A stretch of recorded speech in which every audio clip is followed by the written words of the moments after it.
It's time for Twig This Week in Google. Jeff and Gina are here. We'll talk about Google's privacy policy, Twitter censoring the world, and the IPO for Facebook. Maybe before the show ends, we'll find out. It's all coming up next on Twig. Netcasts you love. From people you trust. This is TWiT. Bandwidth for This Week in Google is provided by Cachefly. CACHEFLY.com. This is Twig, This Week in Google, episode 132, recorded February 1st, 2012, The Google Father. It's time for Twig, This Week in Google, and we're back to talk about Google and the Googleverse and the cloud and Facebook and Twitter, too, and all of that stuff with Jeff Jarvis, professor of journalism at the City University of New York, the author of a great book, two great books, What Would Google Do, and his newest, Public Parts, talking about life in public. Thank you for being here, Jeff. Thank you. Gina Trapani from smarterware.org, founder of Lifehacker and the creator of the amazing Think Up at thinkupapp.com. You must have been, given your association with open government and the White House, excited about the Google Hangout that the president did. Was that wild? I was pretty geeked about it. In fact, Expert Labs had a conference call scheduled for around the time the Hangout was supposed to happen, and I said to Anil, like, but the president is going to be on Google Plus, and he was like, "Okay, we'll move the meeting so that we could all watch." I thought it was pretty cool. I was pretty geeked out about it, actually. I mean, of course, it's an election year, so we see a lot more engagement on on social media networks and all that. But it was neat to see the president interact with real folks, even though it was a little awkward at times. At one pretty point, scripted. It's pretty scripted, but yeah, I mean, the questions were certainly vetted, and those people all kind of approved, and they had a moderator from Google. I mean, that's true. But at one point, there was a woman whose husband's been out of a job for 3 years who really took the president to task for that. But then they had, a section where they could ask a personal question, and she asked him to do a jig. Yeah, that one camera. I could have done without that. Yeah, that was I could very have done without disrespectful, that too. I thought. I agree, but this is what happens when the real State people? of the Union address, when real people are involved, right? A speech is not interactive by definition, right? A speech is the president, talks to you, but this was real people talking back, and I thought there was something refreshing about it, if a little annoying at times. Real people can be annoying at times. It's funny, that is exactly the point where I got a little cringy, is when she asked, "Can you do a jig?" It was almost like Dance Monkey Dance. It was like, It was. This is the you're talking. I understand that because it's a Google Plus Hangout, perhaps you feel like it's informal, but this is the president of the United States. You don't say dance. I So agree, what was but I worse? thought he was gracious about it. He answers questions well, I thought. Oh, he was great, and I thought what I did think is this medium suits him well. And of course, he's done a lot of town halls, which is pretty much the same thing. But he was very genuine, very authentic. I thought he did a nice job. Jeff, go ahead. I'm sorry. Which one was worse, that or boxer's briefs? Ooh. Did somebody? I missed that. Somebody didn't. No, this is Bill Clinton. No, about Bill Clinton. Oh, MTV town hall back in the day. Students stood up and asked the president of the United States boxers or briefs, and this was before Lewinsky. I think boxers and briefs is a stupid question, but the problem with dance is there's an undertone that I don't like. Got it. Yes, you're quite right. It feels racist, to be honest. It's like, hey, you're putting on a show. Can you dance for us? It just did not. I don't think that's what she was saying, but it felt like, ooh, there was I think a higher cringe factor in some regards because. Yeah, well, I mean, he did sing Al Green at an official event. It's true, so, and he handled it beautifully. Instead of taking umbrage, he said, "Well, I sung, but if you listen to Michelle, I shouldn't dance." And I thought that was a good. It was a good way to respond to. Oh, what's he going to say? Like, I'm the president. Yeah, you can't do that, right? Yeah, right. And then actually, that's an interesting issue because using social media brings you down to the level of the public. And notice I say down because I do believe that because you're president of the United States, you deserve a lot of respect. And you are not of the people. You work for the people. And Obama said that, which I thought was good. I think that was really good. But I don't know. Maybe a president should be populist. I mean, he's the one who talks about the bubble that Washington is, you know, Right. and being trying to be more in touch with the people that he's serving. So I think it was a good thing. Yeah. It was interesting to see, and I'm going to see if I can find that picture. They had a picture on Flickr of the setup that the moderator at Google, what's his name, Steve, was using. Wow. Pretty nice. I bet. Of course, you were interested in that setup. I was very interested. What's interesting is the magic of TV. Within the square that you could see, it all looked like this, right? But then you go outside the border, and it's just like all this crap. And that's what we don't do here. I thought it was a very traditional moment, TV moment, you know. That poor guy sitting like with all this gear and lights and all that stuff around him. It was not very relaxed. But I haven't seen the president's setup. I imagine it was equally. Was that the president was in the West Wing, right? So that was the Google moderator setup. The Google moderators setup. Right. You know, it's not much different from when Obama was at Facebook and doing a town hall at Facebook. It's kind of the same idea. In a way, it is saying it's making a statement that Silicon Valley and geeks like us like, acknowledging our importance, Mark Zuckerberg's importance, Google's importance. Mm-hmm. But it's not so very different than any other town hall, maybe even less open than a regular town hall. It wasn't, but it was a big commercial for Google Hangouts. I mean, it was the tool. I mean, that's exactly what the tool looks like, right? I mean, and people who use Facebook don't get to sit down on a stool with Zuckerberg in a suit, right? I mean, it was, it felt much more. I actually kind of wanted to see the president on a regular webcam sitting in front of a regular desk instead of having, his kind of nice Oval Office or setup. But of course, it makes sense that he was there. But it felt a little bit like, oh, this is the president using a tool that anybody can use, and this is what it looks like. They're going to do another one Thursday with Anish Chopra and Steve Case, founder of AOL, and Gene Sperling. It's going to be focused on Startup America, which I think is kind of interesting. That's Thursday, 5:30 Pacific. I'm sorry, 5:30 Eastern, 5:30 p.m. Eastern. So this isn't just a one-off. And in fact, in some ways, I'd like to see this used more, not by the chief executive, but by people like Gene Sperling, who's the director of the National Economic Council. Yeah. Anish Chopra, our outgoing CTO. Those are the kind of people who could really answer some questions. Steve Grove, who did that, he started the politics channel on YouTube and did a tremendous amount of work there, and now he's doing this at Google+. We got to have him on the show. Well, that's good. He's a very nice guy and really built something very impressive out of nowhere. And he's not necessarily a news guy, but he created something that has real news value across these services. They're also using, I think, look, it was Obama followed in probably in John Dean's footsteps. It was Dean, of course, who first started realizing the power of social media for fundraising. Obama took it to the top level in 2008 and then disappeared. We actually had Clay Johnson on our show last week on Triangulation. Clay was responsible for the digital strategy in the Obama campaign in 2008. And I said, what happened? It was a real letdown because we thought that they would continue this. And he said, we would have liked to, but you have to understand when you move into the White House, you're moving into Windows XP. You're moving into a situation where technology is backward. And there are all sorts of reasons why you can't just start tweeting. And I think that that's true. He said, though, that progress is being made and you're going to see more and more and more. And I would hope in 2012, whoever gets elected, that we do see these tools used as they are using ThinkUp for more transparency, as they use the petition. Let's face it. And I think Clay actually implied this. He said the petitions are really just a way of harvesting email addresses. Don't think he didn't say this specifically about the White House petitions, but he said, when you're asked your opinion, take it from me as somebody who ran these campaigns. It's about the email address. It's about getting you to donate. It's about getting back to you and saying, hey, we're so glad to hear your opinion. And your opinion is so valuable to us. And we sure could use some help here.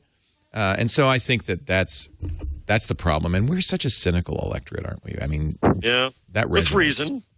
Yeah, with good reason. Yeah. I like what they did with the State of the Union. Have you seen this? This is a YouTube.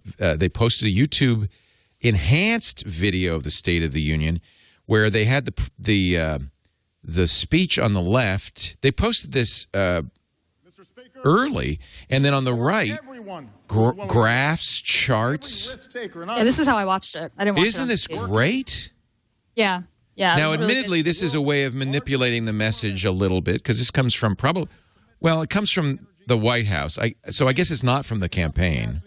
No, it's not the campaign. That's the White House.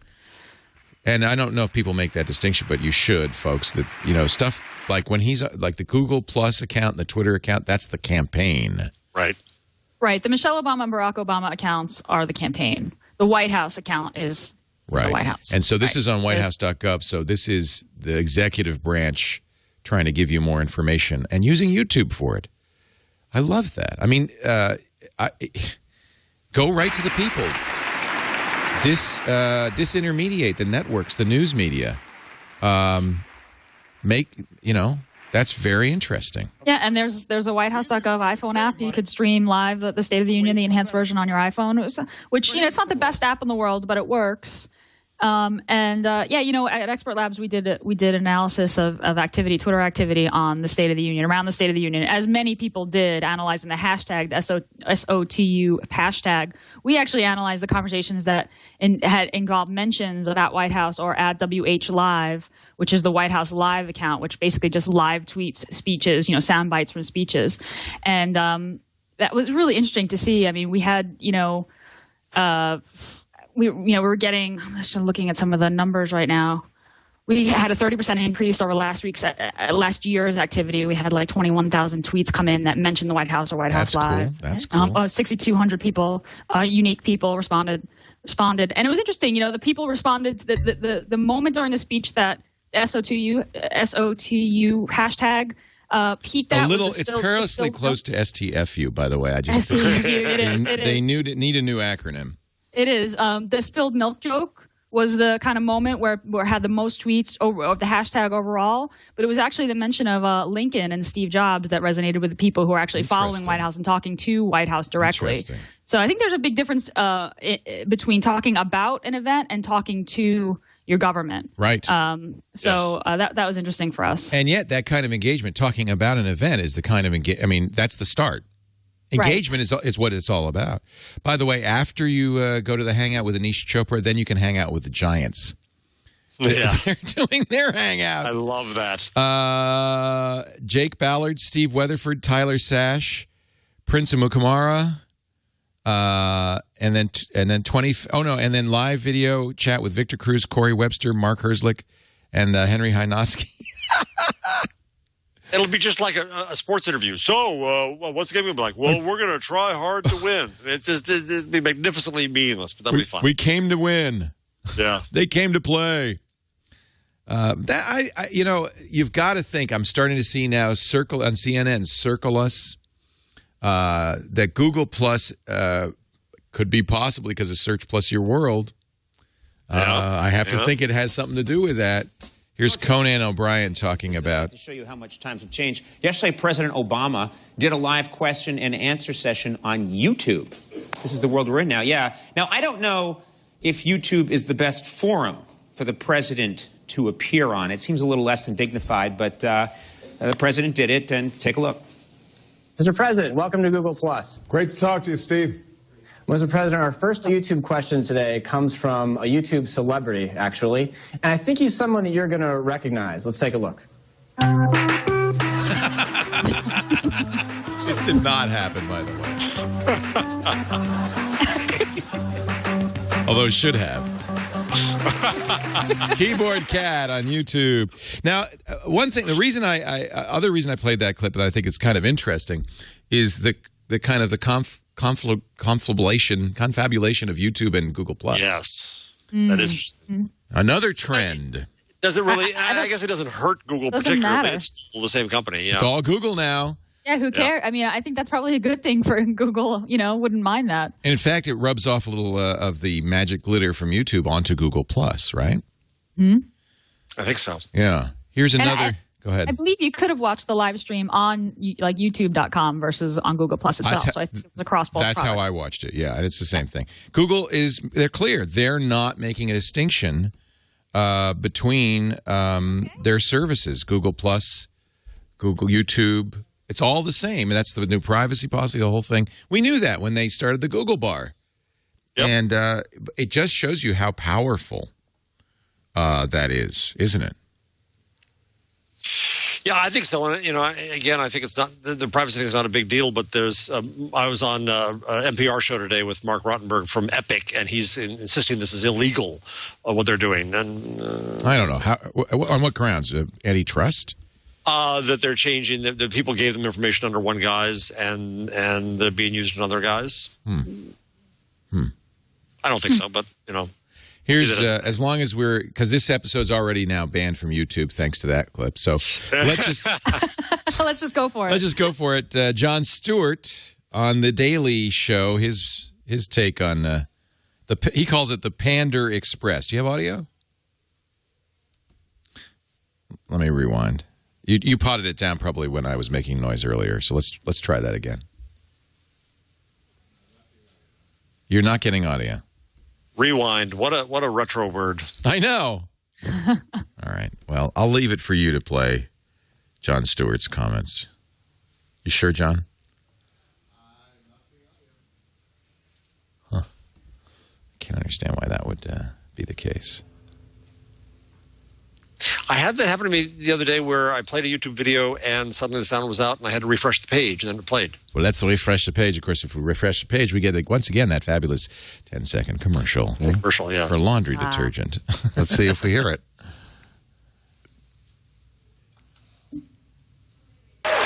But here's the worst part. Here's the worst part about all this pandering for votes, the speaking Spanish, the singing. Once you become president, you have to keep doing it. Exhibit A. While Newt and Mitt are out on the campaign trail yesterday, Barack Obama was conducting a virtual town hall on Google+. Yes, Google+. Or as all Gmail users know it, what the is that thing up there? Is there any way I can turn that off? Actually, I give the president credit for doing a web chat. It's a risky move, given the likelihood that one of those windows is going to pop up with a shirtless Joe Biden. Hey, who's ready to party, huh? During the chat, the president was in full-on campaign mode with a warm greeting for every questioner. I'm from Fort Worth, Texas, and I have two beautiful girls. Nice to meet you. You can't be daughters. You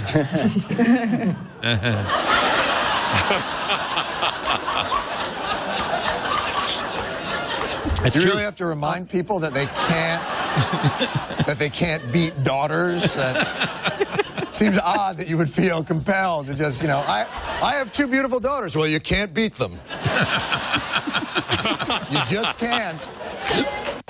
But the chat mostly boiled down to, so, Mr. President, help me. Yeah. Sometimes on a surprisingly micro level. My husband has an engineering degree with over 10 years of experience, and he was laid off 3 years ago and has yet to find a permanent job in his field. If you send me your husband's resume, I'd be interested in finding out exactly what's happening right there. You're taking resumes? Don't you have to do? Do you remember when Jimmy Carter did the same thing many years ago, and Saturday Night Live got a great bit off where they had Jimmy Carter answering questions in the White House in the Oval Office about everything, because Jimmy, remember, was a nuclear engineer. So the whole bit on Saturday Night Live, Mr. President, I'm having trouble with my HVAC, my heating system. And Jimmy would say, well, what you got to do is it was a great bit. It's exactly the same. So nothing's changed. That was 30 years ago, 36 years ago. Nothing's changed. It's just more of the same. It's called retail politics, and social media makes it easy. Let's see. Giants are going back to the Giants. I'm gonna go back and forth. See, so if you don't like politics, you got sports. The Giants are actually using YouTube and Google Plus to stream stuff as they arrive in Indianapolis. I mean, they're really using the medium dramatically, effectively, I think. Well, I didn't know the NFL was putting up highlights during the games on its site. Yeah. In fact, you'll be able, this is, I think, the first Super Bowl you'll be able to watch on your phone or your tablet. Ooh, how? Because I'm going to be driving. How?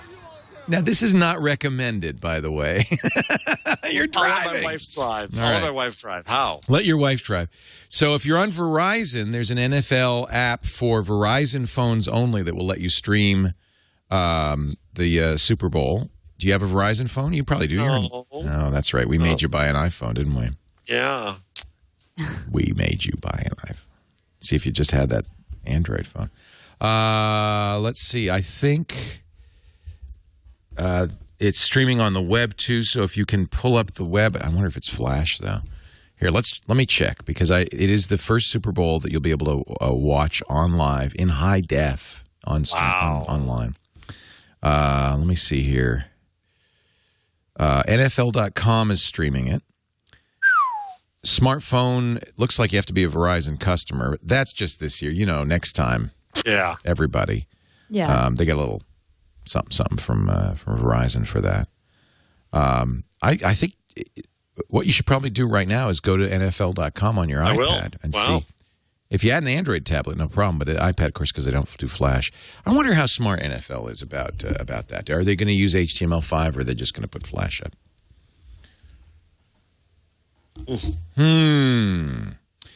We were talking on TWiT, and we haven't talked about it on this show, but I think we should, about the poaching situation. Yeah, this is interesting. Yeah. Steve Jobs sent an email to Eric Schmidt bitching. In fact, this has all come out. Now, there was a settlement a couple of years ago. The Department of Justice sued these 5 companies, Apple, Google, TWiT, Pixar, and Adobe, I think was the 5th. I can't remember. About colluding not to hire one another's employees, a no-recruit policy, which is illegal. I didn't know this, but it's illegal. It's antitrust law, prevents companies. I can't say to our competitors like Revision 3, hey, I won't hire your employees if you don't hire them. And the reason is it makes perfect sense. It prevents a fair market for employees. Right. You can't say, well, I'm going to go across the street and get a better job if you don't give me a raise. And that's exactly, by the way, why Google and Apple don't want that to happen. They don't want their engineers saying, I'm going to get a better job. So apparently Apple... So there's a class action suit from the employees who say we were discriminated against. And so as a result, all of these email exchanges are coming out. There was an email exchange in which Steve Jobs asked Eric Schmidt, he said, very politely, he said, I would be very pleased if your recruiting department would stop doing this. Now, I'm hearing Steve's voice, and it's not quite that polite. I would be very pleased if that's a scary phrase coming from Jobs. If I got that email from Jobs. Now is this when Schmidt was on the board of Apple? Yes, it's 2007.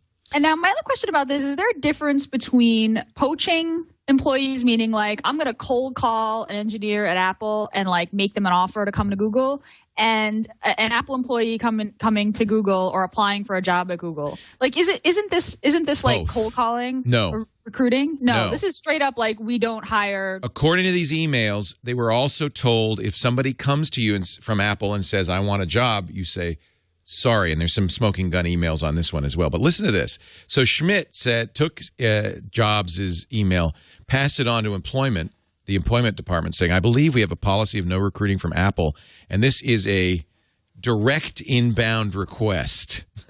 In other words, Steve's calling.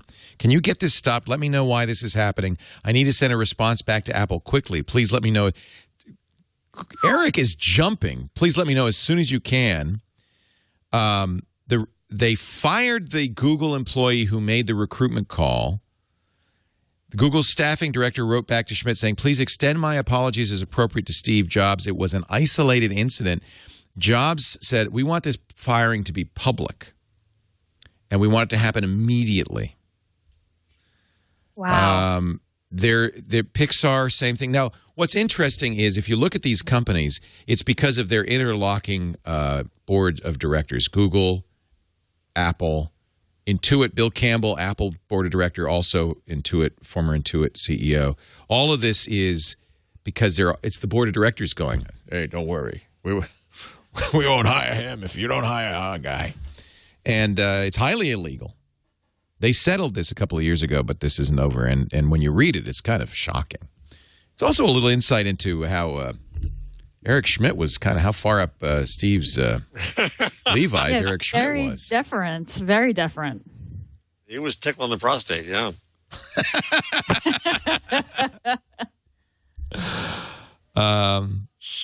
There's another email between two vice presidents at Google in which they talk about ways to, quote, never get into bidding wars. And they CC not only Schmidt, but Bill Campbell on the board at Apple. Who was it who was frying the bacon outside Facebook's headquarters to hire people? Oh, yeah. That was good, wasn't it? Yeah, that was. Facebook is not mentioned in this. It's just those 5 that I mentioned. Well, I mean, I think by the time Facebook became a force, that practice had to be over. Yeah. Speaking of bacon, did you see the thing, the meme on Google Plus this week of bacon donuts? Ooh, no. No. I'm going to search Plus My World that. I am doing it now. Yeah, I am doing it now. I'm searching now. That's the greatest hiring tool I can imagine in the Valley. This is actually, let me see. No, this is something else. Boy, bacon is just really huge. Bacon is a meme. It is the Mondo meme. I have bacon every morning for breakfast. I've decided. You do? Yeah. I'm on that's that paleo thing, right? I'm on a no carb diet, but you're supposed to eat a lot of fat. Here's Steve Garfield. No, that's not it. Is that it? No. Google, you're failing me here. I got the post from Jeff that said he's no longer an optimist about the fate of mankind. These bacon donuts look ridiculous. Bacon donuts. See, I thought the bacon would be baked in, but it's actually sprinkled on the topping. See, this is I could eat the top. Salty. Here it is. I could eat the top, but not the bottom. Paleo, right? God, that looks good. That's a cafe dolce. So do you just eat like steak for every meal or what, Leo? Well, you saw what I was eating. I had a delicious meal of chicken and Brussels sprouts and broccoli. I eat vegetables. Oh, okay. Okay. Oh, Brussels sprouts, though. Love Brussels sprouts. It's that time of year. Oh. You know what? I'm sorry I don't have more time in New York because I would prepare for you Brussels sprouts and bacon with a little balsamic drizzle on top that you would die for. It's all in the preparation. You've got to braise them just so. I think it's Fukushima cabbage. It is cabbage. It's little tiny cabbages. It's radioactive. Yeah, it's weird. Matt Cutts. You got to love Matt Cutts. Look at this article in Search Engine Land by Matt McGee. Matt Cutts, international diplomat. Of course, he's a early Google employee and a regular on this show. According to the Wall Street Journal, Cutts is in South Korea in a presentation on Monday for about 80 government officials, webmasters, lawyers, and journalists. He convinced Korean government reps to let Google crawl and index their websites. Yeah, can you believe that? He's giving a presentation, and one of the a senior judge in the Seoul High Court sees in Matt's presentation that the robots.txt file on the court's website prevents the Googlebot from crawling it. He calls his people, says, hey, take us out, allow the Googlebot in the robots.txt. They do it, and by the end of the talk, he lets Matt know Google has indexed the site. It's crazy. Kang Min-koo, senior judge in the Seoul High Court, he actually texted the court's webmaster from the speech, said, fix it. That's amazing, said Matt, calling it an example of Korea's bally or hurry up culture. And he said, I'll use this in my future speeches. That's a nice victory. That's kind of cool. Yeah. Oh, Matt. And as Wall Street Journal points out, it's a competitive issue for Google. If you can't search those sites, you can't deliver those results in your search engine. And it's in Google's interest to get everyone in there. Once again, Matt proves himself one of the company's best spokespeople. Yeah, now you know why he has carte blanche to go anywhere, say anything, do anything. So Google's response to our criticisms, Danny Sullivan's criticisms on Search Engine Land about Search Plus Your World is people like it. real people like it. Oh, yes, important. Not you bloggers and popular people, but regular people really like it. The data shows. Now, I'm not making fun. I just this interview that Danny did was very good. and very interesting. I think that it's with Amit Singhal, who's right. It looks like he's in product charge. Manager. Yeah, he's Google's search chief. It says in the article. Google fellow. I think Amit said at least 10 times the product is only 2 weeks old. Right. So he's kind improve. of blaming it on the beta, right? The early beta story, which we get from Google a lot. Yeah, that's a great excuse now. Hey, we're not done yet. Right. Well, it does look that way. I went to the Google update at Davos with Eric Schmidt, David Drummond, Marissa Meyer last week, and one of the reporters there did give them rather holy hell for spamming the results with Google Plus and asking about antitrust. And not much news came out of this at all, but I found it interesting that David Drummond, the counsel, repeated more than once the idea that, see if I get the quote here, was that a search engine is not going to be 10 blue links forever. Ah, interesting. It really is to me. So we should answer a user's question. And as for antitrust, he said, how exactly are we foreclosing anybody from using anyone else's competitive service? We're not. Nothing in antitrust law says or should say that we have to be 10 blue links. So I smell in that the idea that they're going to start messing with search. Right. And this is they have already, but I think they're going to mess with a lot more ways. And it's also crafting or presaging their defense, right? Yes. Oh, sure. Sure. Yeah. Really, really interesting. So their defense is now several parts. One is nothing requires us to just be search results. But I don't think it responds to, I think, the perhaps, and I'm not a lawyer, so I don't know, but I would guess antitrust would say that, now, see, Google's not a monopoly yet, so that's really the real reason. They're only 65%. But let's say they were a monopoly. Let's say they were 90% or 95%. Which they are in some European countries.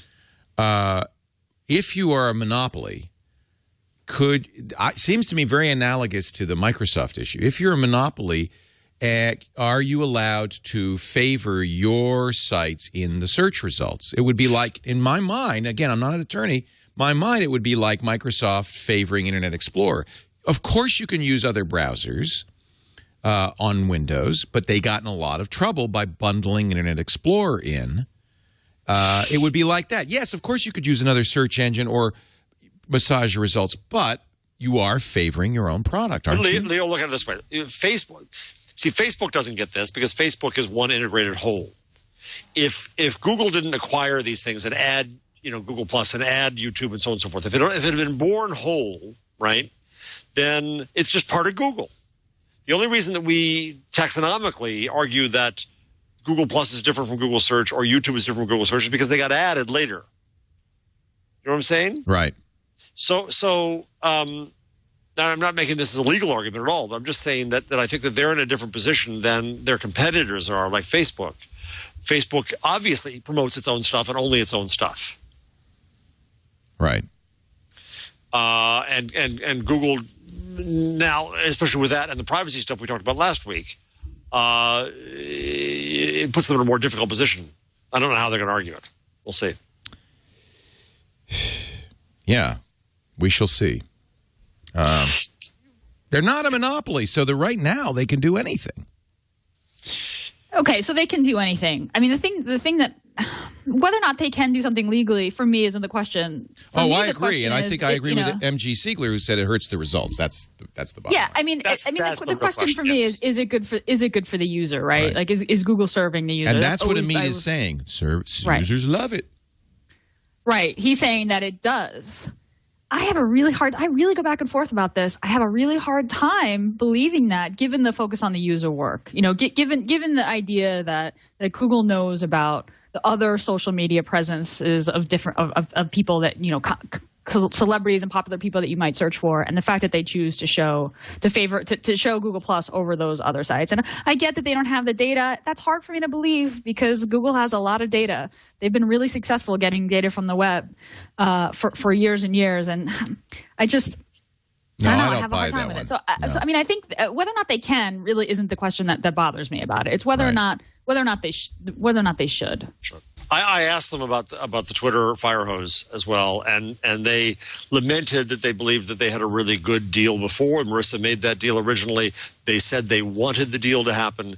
It didn't happen after much negotiation. And I said, okay, well, what were the issues? And then they wouldn't answer. Yeah. Hey, speaking go ahead. You speak. At some point, I'm not going to hijack the show again, don't worry. But at some point, I would love to hear the reaction of you two, because I'm still cannot figure out what I think about the Twitter censoring by nation thing. Good. Let's do that now, and then I'll mention Facebook. I should tell everybody that Kara Swisher says, go the F back to sleep. It's not going to happen until after the markets close, which is in the next 2 minutes. The Facebook filing, and I have it right here, and I'm refreshing again and again the Facebook filings on the SEC, and to date, no filing for an IPO, but it could happen in the next few minutes, so I will watch this with great interest. And I'm refreshing Google News. I'll have it first. I've got the SEC site up here. So let's talk about that. Twitter's announced that it will end. This seems to me a little analogous to what Google went through in China, that it will adhere to the laws of various nations and allow those nations to censor tweets. And it seems to me that this is exactly what you have to do. If you're going to be in a country, you have to adhere to that country's laws. We wouldn't like it very much if a site from another nation in the U.S. didn't adhere to U.S. laws. We'd have to do something like SOPA.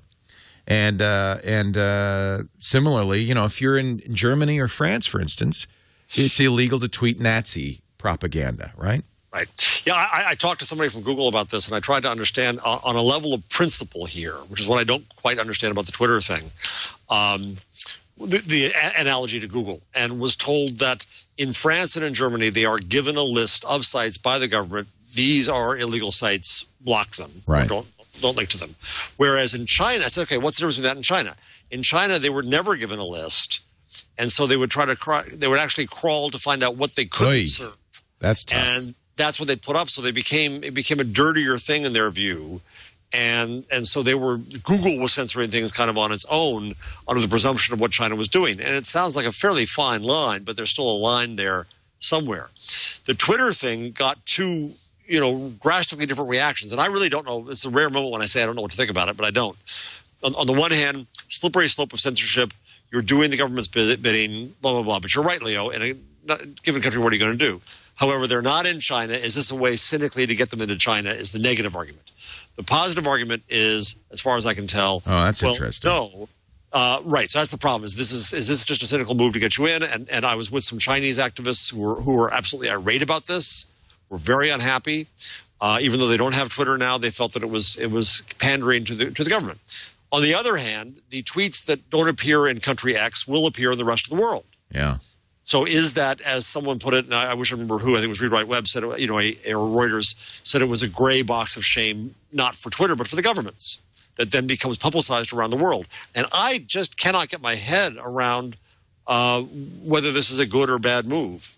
So let me understand that. So if I am in Germany and I tweet a pro-white supremacist Nazi tweet, Twitter will block it in Germany, but will not block. So they won't block it at the source. They won't say, no, you can't post that. They will just block it in Germany and not block it everywhere else.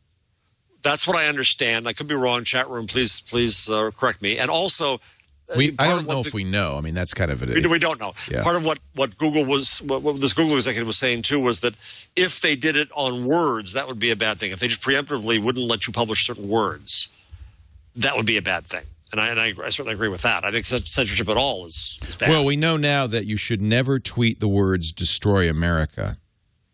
Did you see that? Yeah. I'm embarrassed. Yeah, I am too. To be honest, I'm embarrassed. Look, I understand the need to protect this country against terrorists, but not... Wait, I didn't hear that story. Okay. What?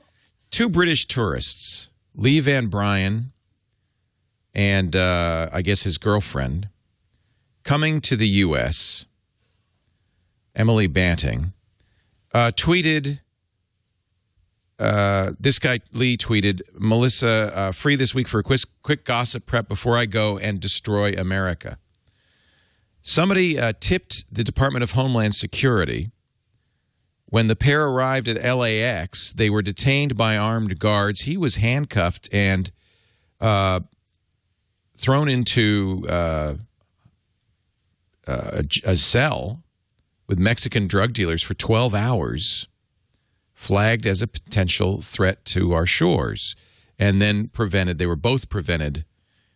There was another tweet, which was quoting the Family Guy, but apparently the DHS doesn't watch the Family Guy. 3 weeks ago, we're totally in L.A., people, off on Hollywood Boulevard and digging Marilyn Monroe up. And they actually searched his suitcase looking for shovels, thinking that they were looking to raid Marilyn's tomb. And if you are in the UK, you know that destroy is common slang for, like, rip it up, you know, like have a great time. He said, I almost burst out laughing when they asked me if I was going, this is his girlfriend said, I almost burst out laughing when they asked me if I was going to be Lee's lookout while he dug up Marilyn Monroe. They asked me why we wanted to destroy America. And we tried to explain it meant to get trashed and party. And spend money here and create jobs for bartenders. And so they were not allowed to enter because of tweets. So don't, just a word, we have a large international contingent. If you plan to come to the U.S., please watch your tweets. Watch your, to get back to the Twitter blocking censorship per country, the one thing that I think that they did very right is that they're actually going to list in the API. So when you request tweets that have been blocked in certain countries via the Twitter API, the payload will actually specify which countries certain tweets were withheld in. Right. So this means that programmatically developers can make apps which show the tweets that were censored around the world. Wow. So that's pretty powerful stuff right there. That is very powerful. You're right, Gina. Go to chillingeffects.org. You can watch as it happens in real time. Exactly. So, that is pretty powerful stuff. I think that can be used as a tool to stop censorship. You could argue that. Yeah. So I'm coming to go on that side, but just like Google, I don't think they did a great job of explaining and announcing the rationale. Maybe they didn't want to because maybe there is politics behind it. But we're all going to tear apart these decisions and try to figure them out pretty quickly. And after China, Google, and after some of these other things, we want to find out what's good and bad. So thank you for the help.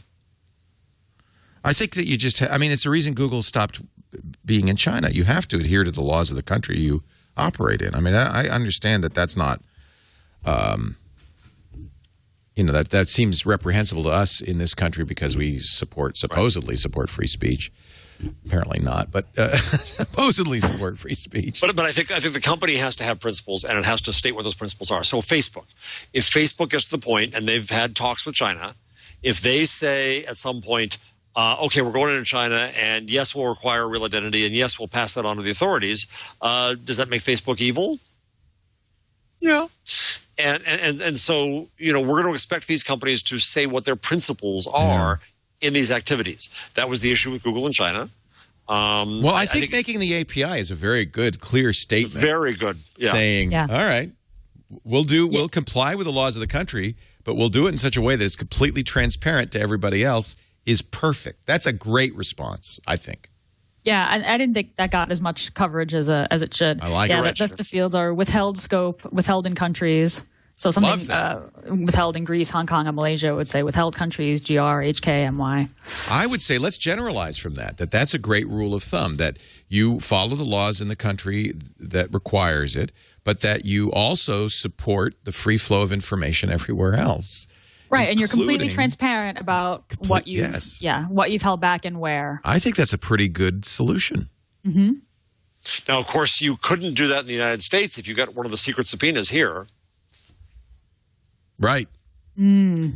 You'd be restricted from doing that. You had a very interesting conversation in email. Can I talk about it with this fellow from Germany?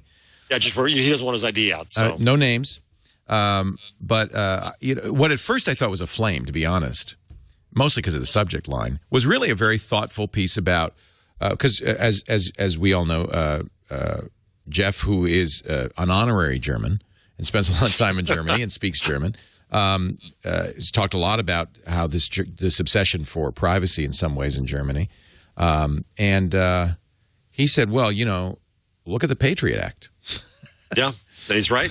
The privacy regulations that we were talking about last week that are proposed in the EU are in many ways protect individuals and compare and contrast to our own laws here in the States, whereas, in fact, individuals are we can find out whatever we want. And we can't, and no one can say a word. Yeah, and you know what he also made the point of is there are so many unintended consequences. And I saw this, and I went to a meeting on privacy at Davos after I took over the show last week on the topic. And don't worry, I won't do it again. But one software services company said that they got a request from a European client to give them unlimited protection from liability. And the software services company wasn't involved in anything having to do with privacy. But if they got a core dump from a frozen machine sent over to them as hexadecimal just data to try to figure out why the machine had crashed, right? If in that hexy data somewhere in the core dump was some private information, then there's liability involved. Even though they're having nothing to do with it, it has nothing to do with what they do, but it got transferred across, and oh my God, what are we going to do? And that's the problem we get now with various regimes trying to regulate the internet at one level or another. And there are so many unintended consequences of doing it that I just still see danger, danger, danger. Yeah. From our chat room comes a story. I've always thought that and it's always been thought that the antivirus companies perhaps overstated the risks, security risks from viruses to promote their products. Symantec has now backtracked from assertions last week that 13 Android apps on the Android marketplace were malicious. It now says, oh, whoops. No, it's just an ad network. Symantec found code within 13 apps called Android.counterclank and said, oh, it's a Trojan horse. It's malware. In fact, it is not. It's completely legitimate code. Comes from an SDK distributed to third parties to help to monetize applications through search. And Lookout has said this all along. Symantec now acknowledges it's aggressive, but it's not exactly malware. It's changing the homepage. Now, this actually, I think, is malware. It changes the homepage of your browser and adds some shortcuts to your phone's homepage. And it may add and remove bookmarks.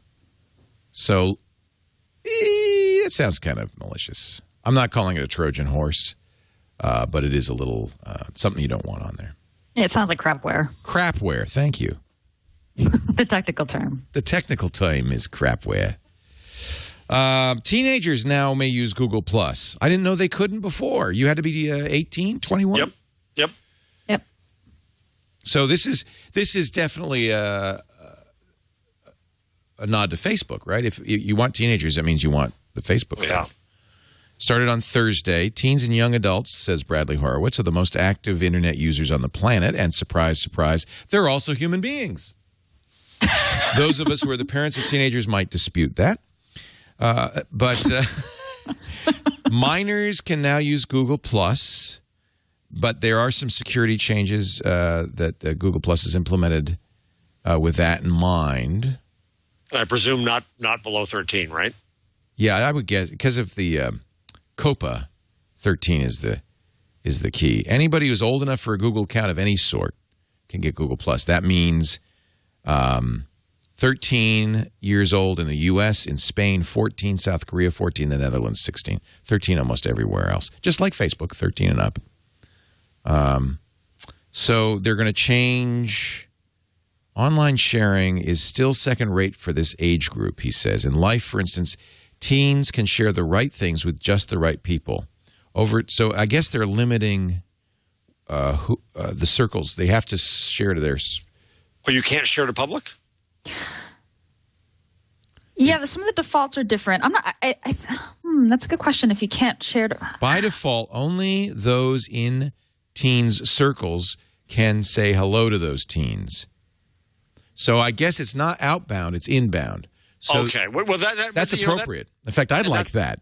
Exactly, we've talked about that. That's Bob Wyman's argument about email is that the recipient should control. Right. And so what that's saying is that the the recipient is in full control. Right.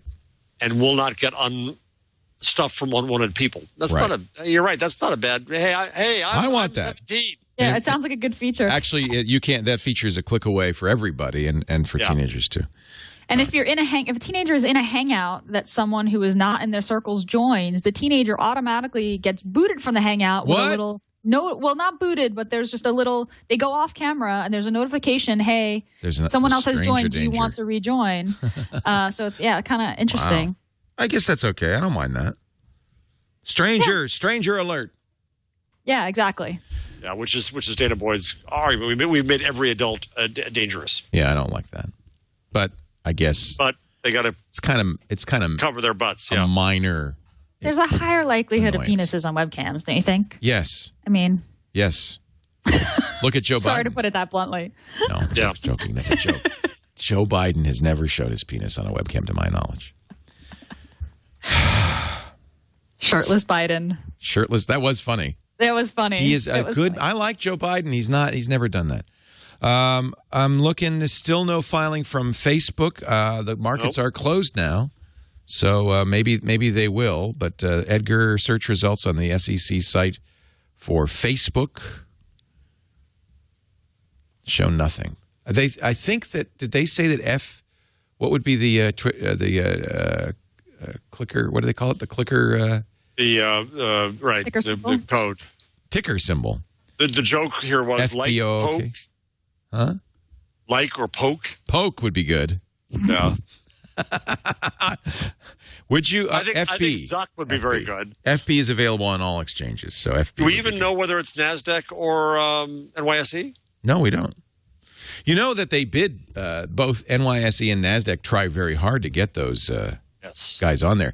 The New York Stock Exchange, Apple's always been on the over-the-counter NASDAQ exchange. The New York Stock Exchange very famously went to Apple and said, we'll give you a single letter if you come over here, and they never did.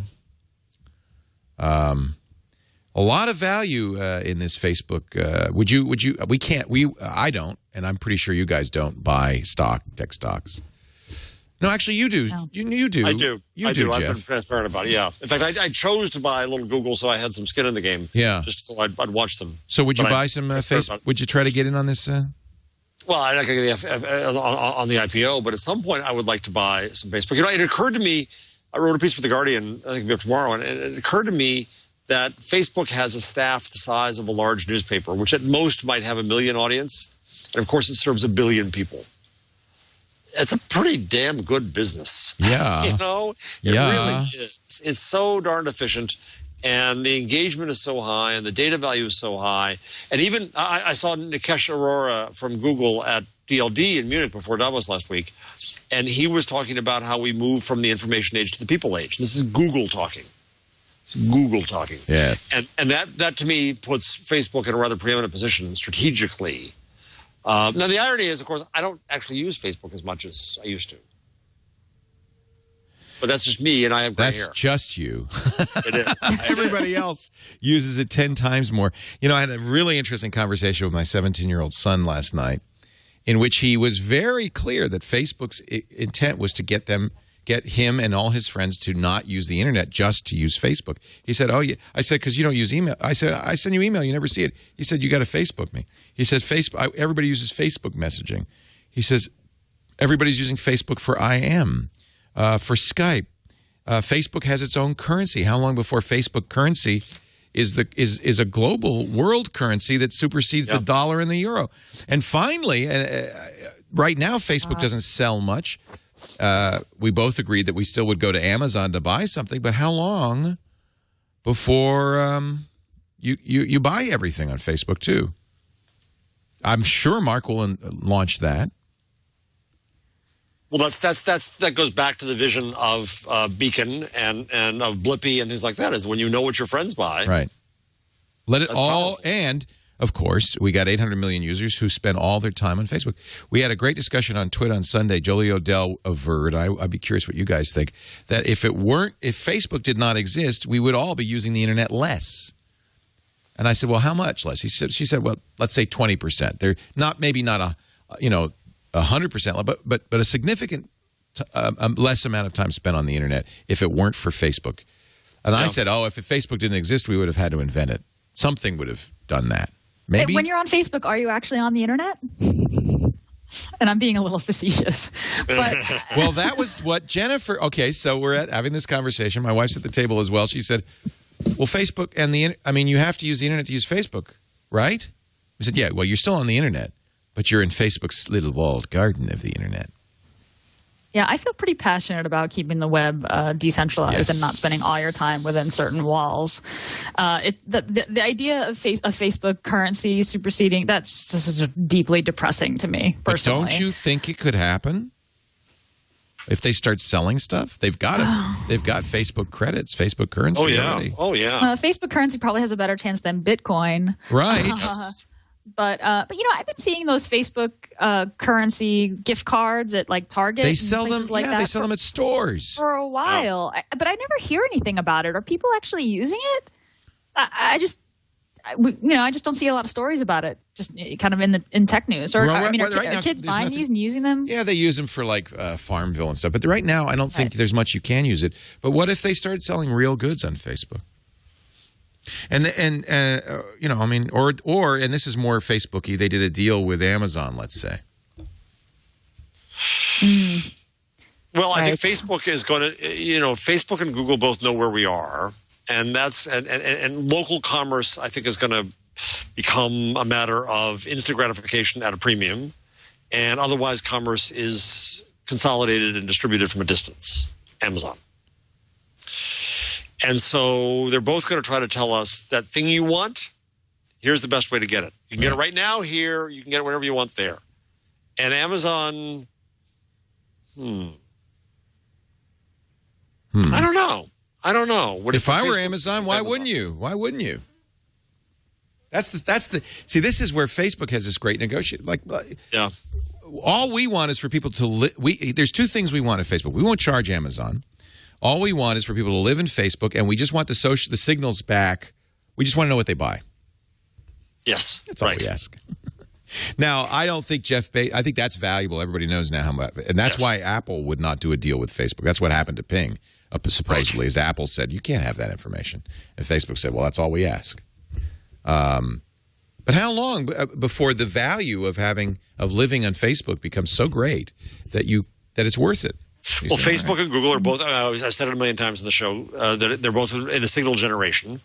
And so if you look at the newsreader that Guardian and Washington Post and Wall Street Journal have on Facebook, that's valuable to both, right? And what I don't know is how much data is passed from Facebook back to those media companies. Right. How do they know who's reading what? But content's primary value is going to be in signal generation. And Facebook knows it. People aren't willing. And everybody knows it now. So nobody's willing to give it away. Facebook, I predict, we'll need to watch for this. Facebook needs a stick along with a carrot. So there's lots of carrots. We have 800 million people. Soon a billion. We'll have our own currency, and we'll give those people 5% off if they use Facebook currency, whatever. There's lots of carrots. But Facebook needs a stick. Remember, Apple's stick was you're getting robbed blind with piracy, so you got to sell your stuff in iTunes because that's going to save you. There needs to be something pushing Amazon into using Facebook. Maybe search. Maybe this is why Google's so threatened. Maybe search is it. If Facebook search for goods is superior because of the social signals it can apply to it. Maybe that's a way, hey, if you don't participate with us, you won't show up in our search. Certainly that's what Google is. This is why it's an antitrust issue on Google. Google has a stick now, their search results. Well, we're going to favor YouTube. We might not see your results so high up on the page unless you, do something for us. That's what you do, right? When you control a market. I've got it, Leo, the movie, The Google Father. The Google Father. The Google Father. That's the movie I want to see. Someday, and then they may never come. I will ask of you a favor. Facebook, according to Bloomberg, has picked Morgan Stanley to lead the IPO. I do think they're going to file today. That's what everybody says. They still haven't filed. We keep checking. The amount is unknown, between $5 and $10 billion. But they're saying whatever amount comes out is just going to be a placeholder, and they're going to adjust it later based on the pricing. Do you think they'll do what Google did, the Dutch auction? That was smart. I would, God, I wish they would do something that would be different. But if they're going to, give 2.5% to the likes of Morgan Stanley, it's the same old, same old. Yep. Mm. Yeah, that was Bill Hambrick. So. I mean, how wonderful would it be? How wonderful would it be? The people who made Facebook are the members of Facebook. Right. And give it to us. For them to have a piece of the company would be the greatest symbolic thing you could imagine, to find a way to do that. And God knows they're on SEC rules, but it just would be so cool. Wouldn't that be cool to give 800 million shares to the Facebook users? Yeah. Maybe there's a stick in there somewhere. All right, we're going to take a break, come back with our... Unless you guys have another story you want to cover, there are a few more in our rundown that we haven't gotten to. But if not, we will come back with our tool, tip, and number of the week. We got DuckDuckGo setting new traffic records. I know. But you know what's cool about DuckDuckGo? What? It publishes its traffic charts, like it's public, its traffic charts. And since the Search Plus Your World stuff, or actually, sorry, since the privacy policy changes that Google announced, it's gone through the roof, and it's still going through the roof. Does DuckDuckGo use Google? Even that it does use some of Google's signals, but its whole sell is that it's a private search engine, right? So it would be a way of using Google without telling Google what you're doing. Right, without telling Google what you're doing. And they do publish. This is from duckduckgo.com/traffic.html. Direct queries per day have jumped, skyrocketed, but it's still only like 700,000 a day. It's not. Yeah, I mean it's not anything. I thought I put the story up there, and I thought it was interesting because there's a post I put in the rundown. It's by a former Googler. Last week we debated the question about whether or not Google has become evil, but Nelson, who's a former Googler, said that's not the right question to ask. The right question to ask is Google still as deserving of our love as it used to be? And he says no, right? And he says that he doesn't feel like it does, and that he's going to spend the time that he would have spent, explaining and defending Google, focusing on interesting, plucky upstarts who are trying to do something different. That Google's become so big and so powerful and so entrenched, and has proven itself kind of clueless recently with a few different moves, with the privacy policy announcement and Search Plus Your World and NIM Wars, the locality thing, that there have been just so many, there's a laundry list of things that Google has done wrong, whether or not they did it maliciously or just because they were sort of clueless or it came off the wrong way, that he wants to focus on kind of smaller upstarts. And I got to tell you, that really kind of got to me. So I think it's interesting that DuckDuckGo is doing something different and hooking itself on the privacy issue. I think that all of us type very personal things into our search engines every day. And in fact, a friend of mine who listens to the show kind of called me out and said, you all said that the privacy policy change wasn't as big a deal as people made it out to be, but you didn't spend enough time talking about how much data we really do shovel into Google every day. And I thought that was maybe, a fair comment. And he uses DuckDuckGo every day. So he knows who he is. I put it in the rundown because I thought it was an interesting point. Somebody in the chat room says Linux Mint uses the Firefox and Linux Mint is configured to use DuckDuckGo by default, which is interesting. By default, yeah. I'm actually thinking about switching to DuckDuckGo. I might. just to try it out to see how it goes. Here's the deal: if the chat room's right, they use the Yahoo API, which means you're using Bing. Okay. And absolutely, Microsoft's sharing signals with Facebook. Absolutely. But do they know who you are? I mean, I guess it depends on how anonymized Right, they don't, because you're not signed in. Right. So if you want to search anonymously on Google, you have to open up an incognito window, or you have to sign out of your Google account, which is, to me, is a big deal because I'm in Gmail all day. Right. I actually don't feel so bad about keeping my email with Google because those are messages that I'm sending to humans. Those are messages that I'm assuming that anyone can see. It's the search engine stuff, where I feel like I'm just having this private conversation with a machine. I shouldn't have said private, but I'm having a conversation with a machine about my innermost thoughts and concerns and health issues and sensitive topics. You search for psoriasis, you're telling the world old, right? Yeah, I mean, it's really amazing what your search history can really. I mean, if you turn your log on and just look through the past couple months, you're like, oh, it's the guide to what's been going on in your head, less so than your email or even maybe IM conversations. Anyway, but I didn't mean to hijack. I'm going to do it let's do it for the next week and see. Yeah. And see how it goes. Jeff, I want to hear your rebuttal. I knew that this would be Jeff bait. It's so easy. It's so simple.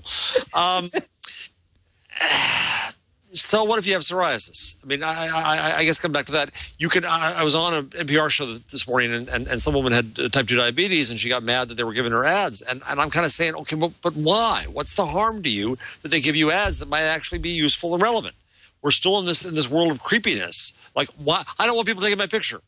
It takes my soul. It's we got to get down to the real harm at some level, and not have this discussion up here in creepy land. That's all. That's reasonable. That's reasonable. But coming from a place of, I mean, if you're a gay teen or if you're a woman who wants to get pregnant. I get that. Yeah, but then even then, if Google revealed our data in such things, it would plummet the value of the company. Right. And Google has said that they actually filter this behavioral data that they use to inform other products. That they filter it for health and other sensitive topics. I have no idea how they do that. Well, and under the new EU rules, all health data gets a special treatment, which is unfortunate for society. But I certainly understand the reason why. But I don't know if I said this last week when I met with the Google engineers at Google in Munich, where they do the privacy stuff. They said that after all that Street View stuff and everything else, they haven't heard any burps about Priority Inbox. And Priority Inbox is reading your email and making judgments about that and doing all these things about who matters to you and who doesn't. But it's so useful that everybody ignores all the creepy problems. Right. Right. It's true. Priority Inbox is really pretty great. And I have never given it another thought. Yeah. Okay. Sorry, Leo. No, Carry on. I know that's you'd good. like to catch. There was one other. Now that you got me started, there was one other story I wanted to do. Oh, the Crunchies. I forgot to mention, Google Plus was the best social network on the TechCrunch Crunchy Awards yesterday. And it was booed, I heard? 2 boos. Somebody wrote an article that said there was boo. I don't think – I wasn't there, but were there a lot of boos? They were mocking Google Plus, in the stand.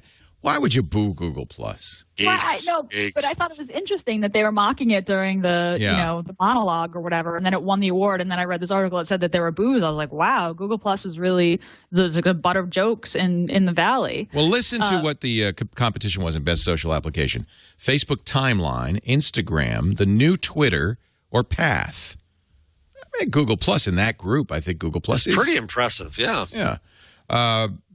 Gina, how many? I'm not playing the game, but how many followers do we each have now? The numbers are unbelievable. Plus, yeah, they're growing fast. Yeah, the numbers they're so big that I almost don't. I'm skeptical. It's absurd. Well, there's spam. There's definitely spam. There's spam. Yeah, I'm up to 590,000. Holy cow! Yeah, I think I'm on the suggested. Yeah, I'm only 278,000. What? Yeah, the weird is that's clearly broken. That makes no sense. Yeah, that makes no sense because you're the king. No. I think I would follow. I would rather follow Gina than follow me. Well, we all would. The weird thing is they put Gina. Right, Gina, you're on the news list and I'm on the tech list, which is exactly reversed. Yeah, right. That's right. Maybe that's why. That just means you're twice as cool as me, Gina. This is the only moment in time where I would be more popular than you on any social network. I'm sure that's going to change this afternoon while you're in the air. One last refresh real quickly. Nope, no filing. Our tool of the week, Gina Trapani. Tip of the week. Tip, I'm the tool. You're the tool. You're the tip, I'm the tool. You're no one's tool, Leo. So I think getting the data you put into any app, having the ability to get it out should be feature 0. But we all know that a lot of apps launch without the ability to get the data out that you put in. This is why Google has the Data Liberation Front. This is why you can't get your old tweets. Well, Google Music, if you haven't looked at it in a while, Google Music just gave users the ability to download their songs, any songs that have been uploaded, and that all happens kind of in the background, and there's massive amounts of storage. You can download your songs that you've uploaded from anywhere, from from the web or from the client. It kind of makes it a little bit of like a Dropbox for your music. The only restriction is the songs that you purchased, you can only download like 2 or 3 times. But if you've just uploaded, songs that you owned or ripped, MP3s that you ripped, you can download any number of times. And that's cool. New. Yeah. So it's, it's not like a shiny new feature, but it's useful. Good use, and maybe a good reason to upload your music to Google Music if you haven't. Where do I'm looking at my Google Music. I don't see a download button. Is it just like on Android or? If you click on a song, there's a down arrow that expands a menu, and there's a download the song item on the menu item. Yep. Very cool. Good. Tyler, the Creator, Yonkers. And now our not my music. And now our number of the week. Do you have one for us, Jeff? Well, thanks to Gina Trapani. God bless you, Gina, who got it from your pin board. God bless you both. Here's a number I'll do two. One is that since the F8 conference in September, over 5 billion songs have been shared. Wow. That's the new radio. Right, wow. It ain't piracy, folks. It's people passing it around. If you create a frictionless way for people to share, and you create the business model around that, it can really happen. That's amazing. That embedding content, that's really powerful. And then my other number of the week is that a French court fined Google $660,000 because Google Maps is free. Oh, Jesus. So another map company didn't like that. So that's watching out for the people. Oh, and now last week I pissed off somebody in Germany. This week I'll piss off somebody in France. But come on, that's absurd. Come on. Yeah. Global trolling. I like it, Jeff. My tool, I'll give you a couple. One is how to make DuckDuckGo your default search. Why not? You gotta. You can make any search engine your default search, but you need to know what the search string is. You click the spanner, as they call it in Britain, the wrench, and you go to Preferences. And in the basics, you'll see right there is search. And unfortunately, the defaults are Google, Yahoo, or Bing. But if you click Manage Search Engines, you'll see that there are other search engines that they know about. And if it's not in there, which it's not, it's funny. They have Pirate Bay, but not DuckDuckGo. You can add DuckDuckGo. We can call it DDG for the keyword. And you just need a special string, which would be DuckDuckGo / Q equals ! plus %S. That S will be %S will be substituted with the search string that you type in. So once you do that, now you can use DuckDuckGo for searching by typing in here DDG. I don't think you can make it default, unfortunately. That would be nice, but I think that's maybe that's something that they don't let you do. And then my tool is a little Facebook tool that I'm a sucker for this crap. This is why Facebook's got me. And you rejected them before, and you came back, and now you are their... Now I'm their puppet. Thank you. TimelineMovieMaker.com makes a movie. Now, you have to have a timeline, and everybody's got one now. In the next couple of weeks, we'll all have a timeline. And if you go there, it will actually make a movie out of your timeline with music and everything. I love these. And if you've put some energy into the timeline, there's music on this too, I think. If you put some energy into your timeline, you don't hear the audio? That's exciting. Yeah, that was a mistake. But you can change anything. Facebook. And they look for, apparently, you saying the word Facebook, because that's the only place I ever say it on video, and they found it. So you can change these defaults. This is just the random. This is my life. Las Vegas Hilton, Caltrans worker. But it's pretty dramatic. Is it recording? Yes. The way they've done this is actually pretty cool. It is. And I think this is a Facebook company, TimelineMovieMaker.com. And you have, after they've made the movie, you have your choice of different music, and you can actually say, don't use that picture, use this picture, and stuff like that. I think that's kind of neat. It's compelling. Yeah. So if you can share it on your page, and you can make your own movie and change settings and so forth. Pretty clever, I say. Sorry. One last check, Leo. Is there anything? One more time to Edgar search results we go. Into the breach, dear friends. Nope. Last thing they posted on Edgar is 2008. So maybe it isn't today.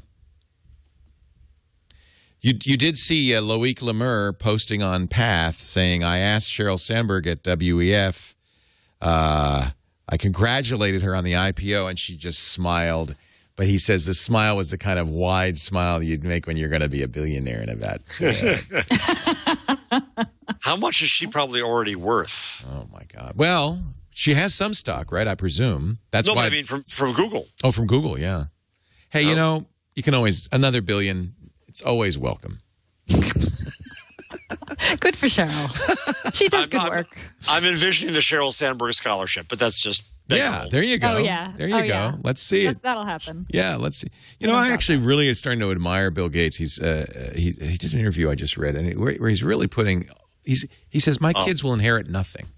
I'm going to take it all. You know, there's a small trust for each of them, and I'm going to take it all and put it back into the world for good. And that's amazing. All around, I mean, you know, he's a creature of Davos now, and so all around, you know, people would just pop up and say, boy, I can't believe it, but I really admire Bill Gates. And you just see that meme happening again and again and again, and for good reason. He's doing amazing things. It probably was an interview at Davos, actually. Yeah. And he's no longer the richest man because of it. No? Oh, by the way, our friend Bill Gross, who was on the show once before, has a neat new company. I forget the name of it, but Idea Lab that I saw at Davos, where it's a $1,500 solar electric-powered house. They built their first one. It's really neat. Wow. So good on Bill. We should get him back again. I love him. Yeah, he's great. Thank you, Jeff Jarvis at the City University of New York. Read his book, Public Parts. It's a must. You got to read it. Gina Trapani. I'll watch you with the lovely Kelly tomorrow. Yeah, oh, that's right. I forgot to mention. Well, I'll mention it in a sec. Buzzmachine.com for his blog. Gina Trapani's at smarterware.org for her blog, and thinkupapp.com. And we'll be back next week. Somebody said at the Crunchies, I think Kevin Marks in the chat room said at the Crunchies, they said Twig is This Week in Gina. Yay! I like it. Thank you, everybody. Yeah, tomorrow, we did the show early. We normally do this show every Wednesday at 1 p.m. Pacific, 4 p.m. Eastern, 2100 UTC on TWiT Live, and you can download after the fact. But we did a little early today because I'm running out, literally going to run out. And we're late because of me. It was my fault. No, we're late because of me. But I'm going to run out the door, run to the airport, fly to New York, and do live with Kelly and who? D.L. Hughley. Oh. The comic. That could be okay. They haven't replaced Regis, and I'm thinking they're not going to. But I have some really fun products, 20 really fun products to show, including the world's largest boombox. I'm actually giving away the highlight of the show. But keep watching to the very end of the show. I hope we don't run out of time, because I'm going to borrow Kelly's iPod and say, let's dance, and put it in the world's 700 pounds, 8-foot wide, 4-foot tall boombox from Behringer, $30,000 boombox. We'll dance on our way out. Sheryl Sandberg, according to our chat room, Flink says is worth $400 million. So, you know, just a few more here. Just a few more. Thank you, everybody, for watching. We'll see you next time on Twig.